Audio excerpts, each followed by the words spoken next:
আজকে আসলাম গরুর হাটে। গরুর হাটের যে অবস্থা, আর গরু কেনা যাইব না। এক একটা চাইতেছে 6 লাখ 7 লাখ।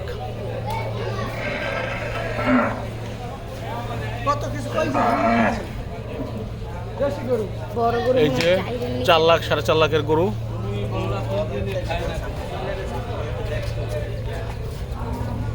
ভাই এটা কত? 2.80।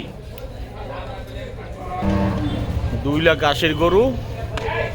টাকায় পছন্দ হয় না যে অবস্থা গরুর রোডে। এই যে দেখছেন অনেক গরু, কিন্তু দাম চাইতেছে, অনেক দাম চাইতেছে। ওস্তাদ এটা কত চাইছিলেন যেন? 4,20,000।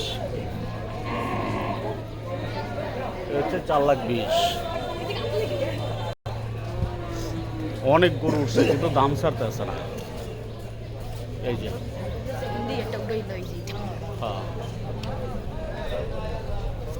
গরুগুলো অনেক বড় বড়। তো গরুর হাটে আইসা ফিরে গেলাম। কোনো গরু কেনাকিনির মধ্যে আমরা নাই, এত দাম চাইতেছে। এটা হচ্ছে সব পাগলা গরু। এই যে পাগলা গরু, দাম যা চাইতেছে এই গরু কেনার মতো কোনো অবস্থা নাই। তো আমরা এখন অন্য হাটে যাব। এই হাট থেকে চলে যাই। এই যে অনেক গরু, অনেক, কিন্তু দাম ছাড়তেছে না।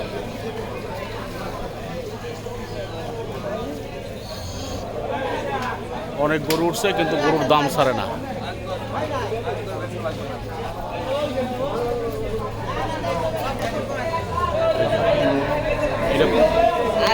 এটা বড় গরু, এই একটা বড় যে এটা দাম চাইছিল কত? যেটা হ্যাঁ এটা ভাই এটা কত চাইছিলেন যেন? 375। এটা হচ্ছে 375। তো বের হয়ে গেলাম এই হাট থেকে। এখন একটু অন্য হাটে যাব। এটা হচ্ছে জালকাঠির স্টেডিয়াম গরুর হাট। এখন আমরা যাচ্ছি অন্য হাটে যাব, দেখি কি অবস্থা গরু। এখানে যে দাম চাইতেছে এই দামে কেনা সম্ভব না। আল্লাহ হাফেজ, আসসালামু আলাইকুম।